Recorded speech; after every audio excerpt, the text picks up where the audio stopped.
messieurs, encore une fois, bonsoir. Bienvenue sur le plateau de votre télévision. Bienvenue à notre émission préférée, Ça c'est la vie. La notion de la bonne gouvernance est citée comme une condition, ou je dirais une marque de démocratie et un facteur de développement social et économique. Depuis des décennies, l'accent est mis sur la décentralisation, c'est-à-dire les collectivités locales. Que renferment ces deux notions? Voici des questions que nous allons nous poser, entre autres, avec des invités qui sont venus nous prêter main forte. J'ai à mon extrême gauche Madame Ouedraogo, née Tchendebeogo Joséphine. Vous êtes chargée de programme à Diaconia. Bienvenue sur le plateau. Merci. Juste à ma gauche, nous avons Monsieur Kassoum Kambou, qui est juriste.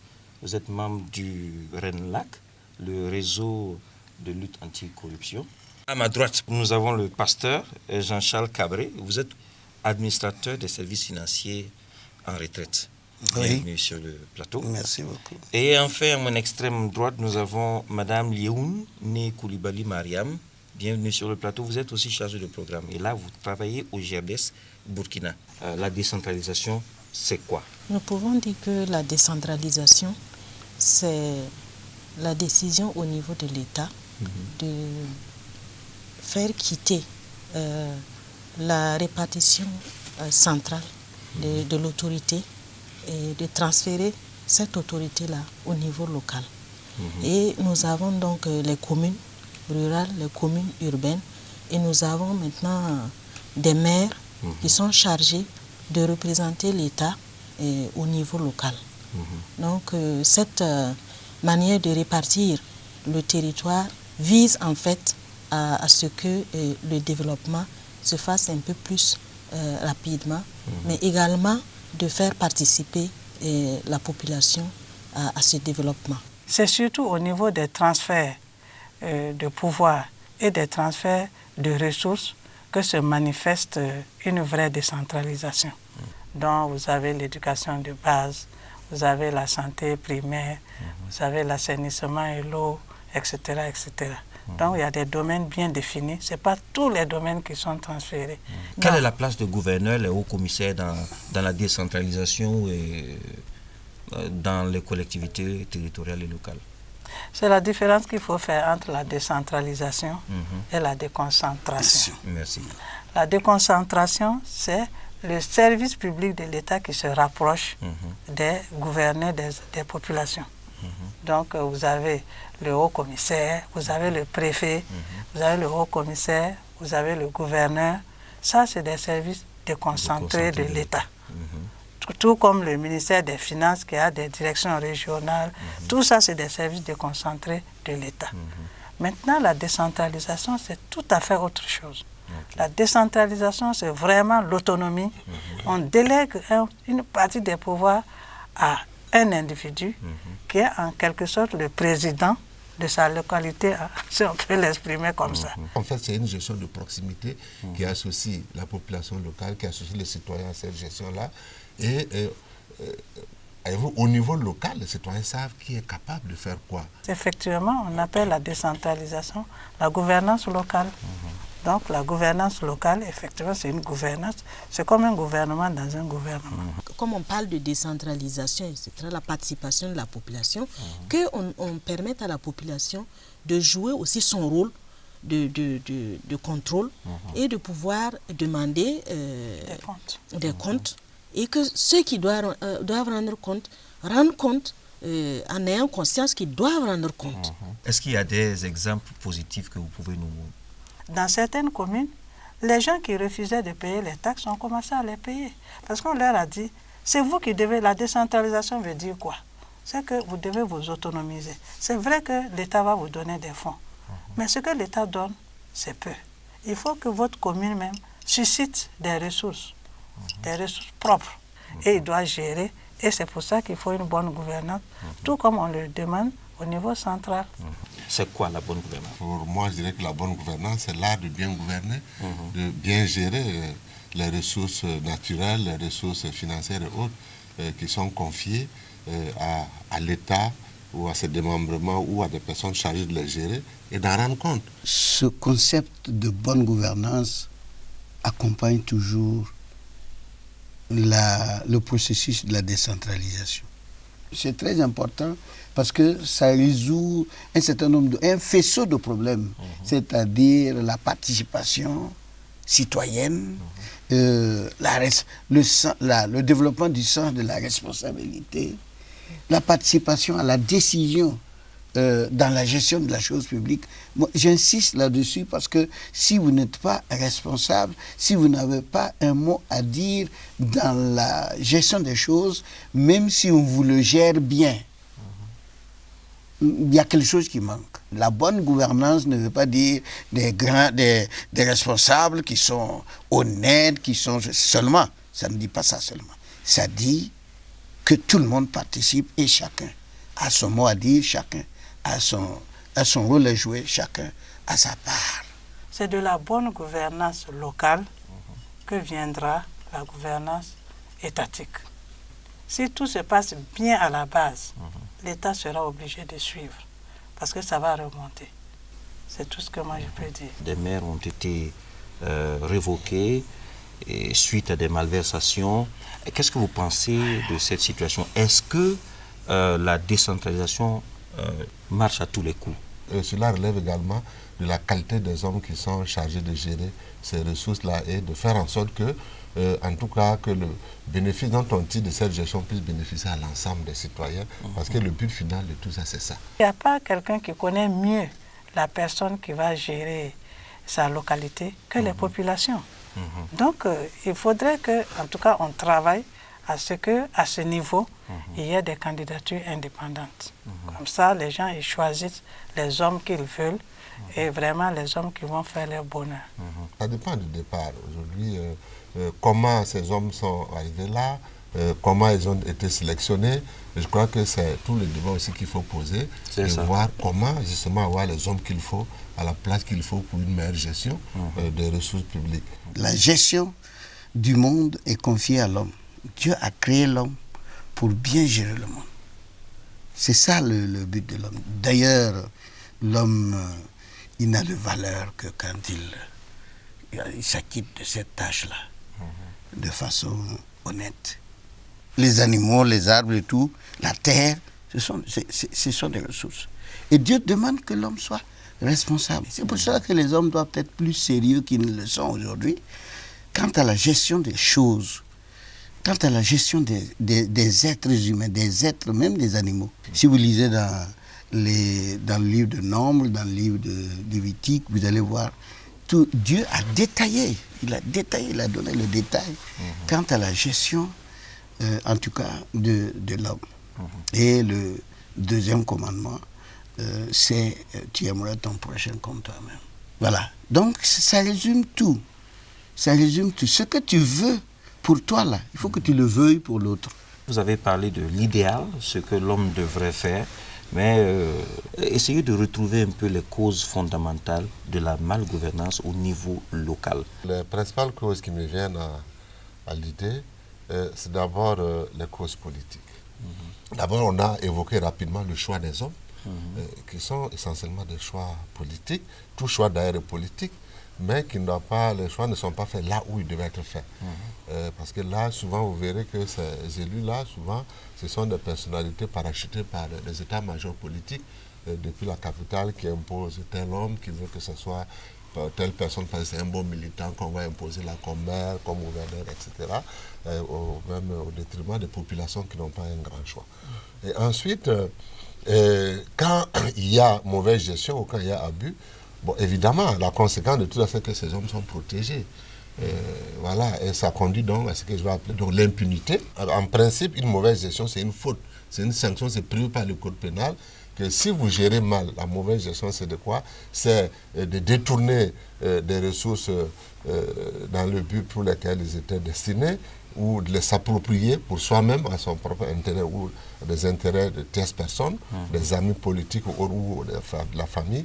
Et ça, c'est sanctionné par le code pénal. Si vraiment ces causes, ces mauvaises gestions ne sont pas corrigées, ne sont pas sanctionnées comme il se doit, la conséquence c'est quoi? Bon, qu'aujourd'hui les citoyens même arrivent à défier l'état de droit, parce qu'ils ne croient plus à l'état de droit. Qu'est-ce qui se passe quand il y a des contestations? Les gens s'attaquent au bien public, s'attaquent à tout ce qui est matériel de l'État ou des collectivités. Pourquoi? Parce que justement, d'abord, ils n'arrivent pas à s'exprimer comme il se doit, ils n'arrivent pas à s'impliquer dans la gestion, ils ne savent même pas que ces biens-là, en fait, c'est leur propriété à eux. J'ajouterais qu'une des causes également est due au fait que ce soit les autorités locales ou les populations, aucun d'eux ne connaît en fait les textes. Tout citoyen a le droit de s'informer sur ce qui se passe dans sa localité, puisque c'est en s'informant qu'il peut s'impliquer pour la gestion aussi. Il est concerné par la gestion de sa localité. Si on regarde comment le service public fonctionne, on voit qu'il n'y a pas en fait des exemples qui sont donnés ou des valeurs qui sont défendues et qui sont prônées à tout moment pour que les gens comprennent comment chacun à son poste doit se comporter, comment chacun à son poste doit être professionnel. Qu'est-ce que c'est que le professionnalisme? Quand on est à un poste, quel est votre rôle en réalité?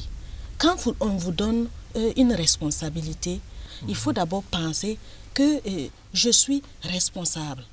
On m'a donné une responsabilité, on m'a donné une charge. Il faut penser à ça et pas penser qu'on m'a donné en fait un pouvoir et des avantages. Ça, c'est des éléments secondaires qui sont là en fait pour vous aider à faire votre travail. Mais il faut voir d'abord les responsabilités qu'on vous donne et le rôle que vous devez jouer et le fait que vous devez en fait rendre compte à ceux qui vous ont élus. Si tu ne connais pas quelqu'un, si tu n'as pas les bras longs, tu ne peux pas avoir de poste, tu ne peux pas avoir de travail, etc. Et tout ça, je trouve que c'est le fond du problème. Et qu'on ne met pas les personnes qu'il faut à la place qu'il faut, nous serons toujours dans cette situation et qu'on ne valorise pas en fait les principes moraux dans le travail, il y aura toujours un problème. À la limite même, les gens disent que quand tu fais bien ton travail, tu deviens comme un extraterrestre. Tu es un peu mis à l'écart et bon, littéralement mis en quarantaine. Ça c'est le renversement des valeurs. Voilà, tout à fait.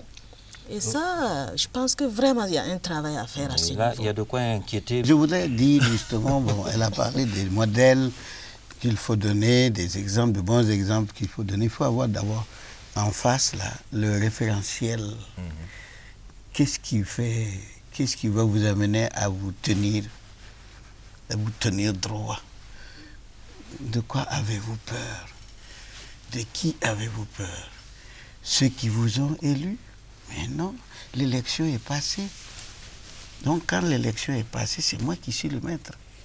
Je tape sur ceux qui m'ont élu. Je n'ai pas peur de ceux qui m'ont élu. Si vous voulez faire correctement les choses, il faut que vous ayez une crainte quelque part. Il faut avoir une crainte quelque part. Si vous n'avez peur de rien, alors vous allez aller comme ça. Il faut un référentiel. Il faut que nous ayons cette conscience-là pour bien agir. Non pas parce qu'on a peur des hommes, mais parce qu'on a peur de Dieu. La population elle-même, là, elle n'est pas impliquée. C'est une majorité silencieuse qui subit, qui ne dit rien. Mais le jour où la population... Et c'est pour ça, comme Kambou l'a dit, quand les gens sont excédés, ils cassent tout. Ça aussi, ce n'est pas bon. Ce n'est pas être citoyen que de tout casser, surtout pour un pays pauvre comme le nôtre, où on doit à chaque fois reconstruire. Si on marche toujours au pas et on n'avance pas, on ne fait que reculer avec le temps. Donc, c'est pour ça que moi, je dis que quelque chose d'essentiel, il faut que les populations soient informées, que les populations connaissent leurs droits. Voilà, je vous prends tous au mot. Vous avez parlé du citoyen lambda, vous avez parlé des populations à la base. Nous avons posé la question au citoyen lambda dans la rue et il nous dit quelque chose concernant la bonne gouvernance et les collectivités locales. Suivez un peu leur point de vue.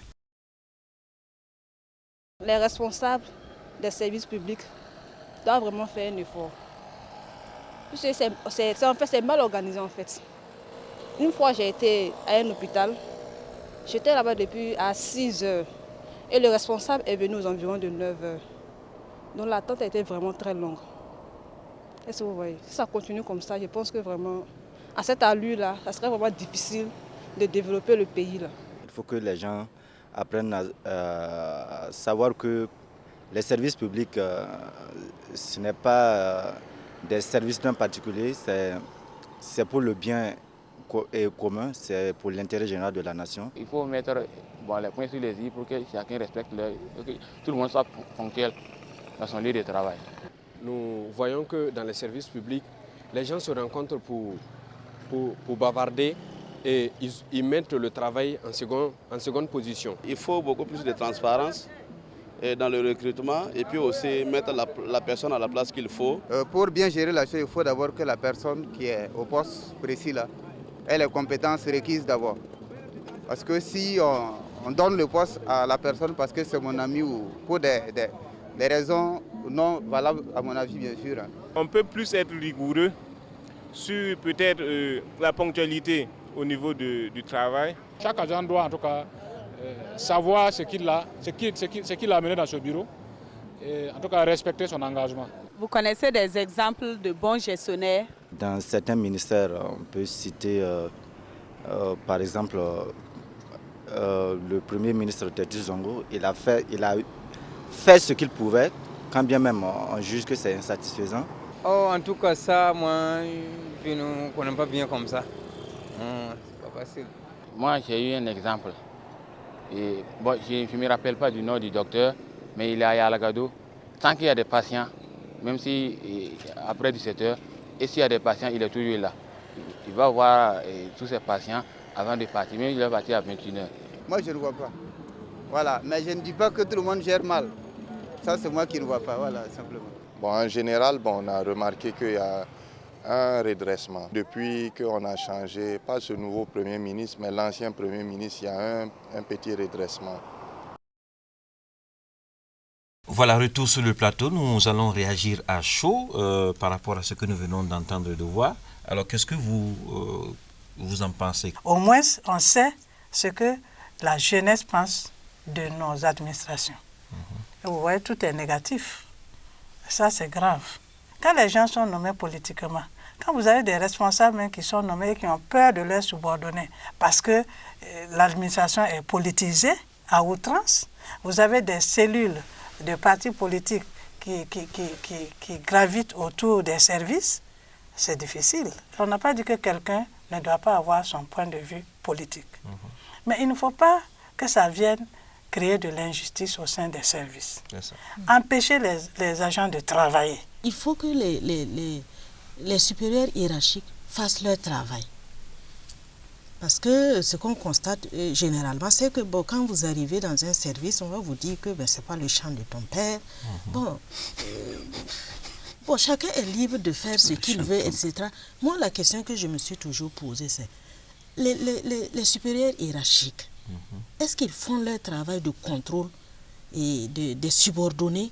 Si vous êtes supérieur hiérarchique et vous voulez satisfaire les gens, faire plaisir à tout le monde. Pour qu'on dise que, en tout cas, mon supérieur, il est gentil, etc. Pour moi, ce n'est pas ce pourquoi on l'a mis à ce poste. La pratique de tous les jours, il faut travailler sur ça. Parce que si on prend 10 années encore pour mettre en place des textes, pour former des gens, c'est bien, mais il faut aussi que dans la pratique, on voit quand quelqu'un fait son travail, qu'il y ait quelqu'un qui regarde la manière dont il fait son travail. Est-ce qu'il est professionnel? Il y en a qui ont parlé de ponctualité. Est-ce qu'ils viennent à l'heure, ces gens-là? Est-ce qu'ils restent pour finir leur travail? Est-ce qu'ils font leur travail à temps?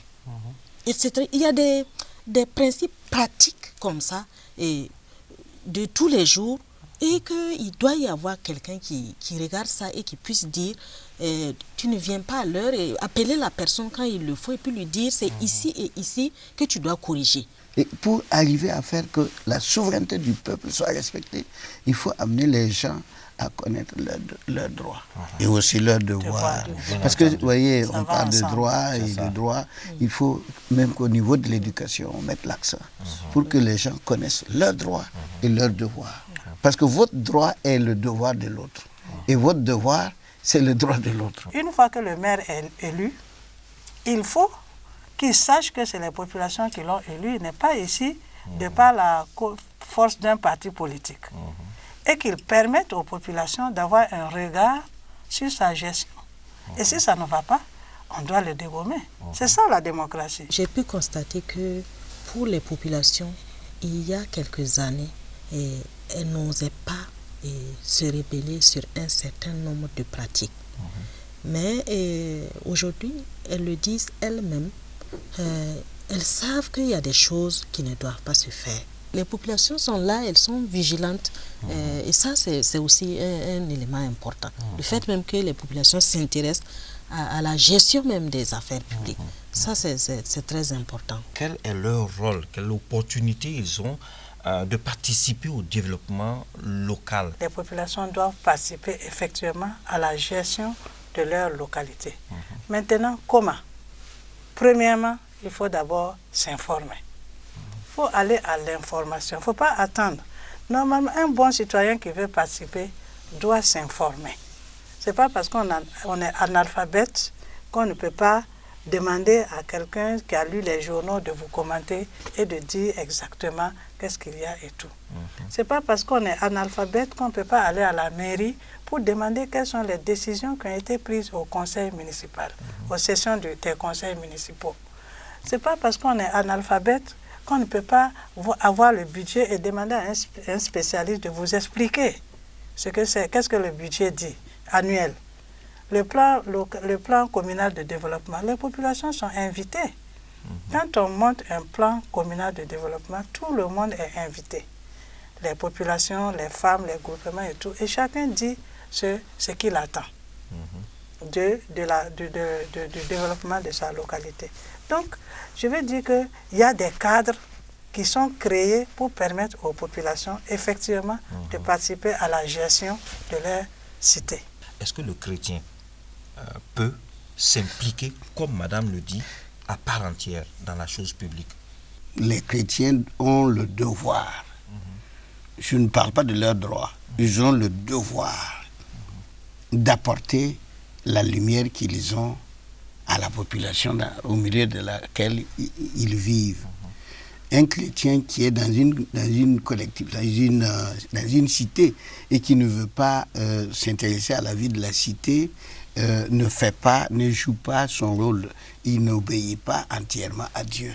C'est vrai qu'il y a des passages bibliques qui disent que sortez du milieu d'eux, mais ce n'est pas physiquement qu'on dit de sortir. Jésus lui-même a dit, comment ils peuvent sortir? Ils sont dans le monde. Vous êtes dans le monde, point. Première chose. Mais vous n'êtes pas du monde. Et le chrétien doit être capable d'être dans le monde et ne pas être du monde. C'est-à-dire d'être dans le monde pour aider son semblable dans l'honnêteté, dans l'intégrité, dans la sainteté. Mais ne pas être dans le monde pour participer avec les méchants à leurs actions. C'est ça ce que ça veut dire. Donc le chrétien doit s'impliquer et apporter la bénédiction de Dieu aux autres. Oui, c'est vrai. Chacun de nous, nous sommes une bénédiction pour les uns pour les autres. Et si les autres n'étaient pas là, le chrétien non plus ne serait pas là. Et vous comprenez? Donc tout le monde peut apporter la bénédiction. Et c'est en se rassemblant, en ayant une même vision que nous pouvons nous apporter les uns aux autres la bénédiction que Dieu nous donne, la connaissance que Dieu nous donne. Je voudrais que tout le monde, chrétien ou pas, nous ayons des initiatives dans les collectivités, collectivités locales pour agir. Il ne faut pas attendre d'ailleurs qu'on vienne vous chatouiller pour que vous commenciez, que vous ayez vous-même des initiatives pour entreprendre et amener d'autres personnes, entraîner d'autres personnes à entreprendre pour participer au développement de de la localité. Merci beaucoup, pasteur. Je pense que ce que vous venez de dire s'applique aisément à tous les fidèles de toutes les confessions. À tous les hommes. Pas seulement aux chrétiens, non, aux à tous les hommes. Et à toutes les autres confessions religieuses. Et vous l'avez dit, à tous les hommes. Oui. Je voudrais ajouter qu'avant d'être chrétien, c'est aussi un citoyen, comme tout le monde. Les chrétiens, les musulmans, tout le monde est citoyen de la cité et doit jouer son rôle. Et le chrétien a un double rôle, sinon un triple rôle. D'abord, il est citoyen, il doit participer. Deuxièmement, il s'adresse à des fidèles. Donc, il a un bon cadre pour s'adresser et conscientiser les citoyens. Et troisièmement, il doit être un modèle. Donc, je pense qu'à ce triple niveau, le chrétien a un grand rôle à jouer, en tout cas au niveau de la cité. Voilà. Merci à nos invités qui ont accepté de venir éclairer notre lanterne sur la question de la décentralisation et de la bonne gouvernance. Merci de nous avoir suivis. Rendez-vous à la prochaine fois.